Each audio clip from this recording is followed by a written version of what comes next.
definitely we don't want that happening in our apartment. So how do you mount a TV onto the wall?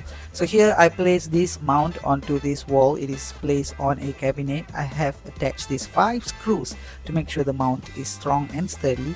Next, according to the VESA, I adjust these vertical brackets to be placed onto my TV, the back of the TV. Alright, so I have used some spacers here to make sure the TV is further away from the wall. And yeah, first place in the bottom part and the top part. Next, leave your TV, place your TV, make sure it does not move by securing the safety screws below the mount. Finally, attach all the cables needed. Okay, these cables are from my cabinet, and you are now able to watch TV safely without fearing that it may fall on anyone.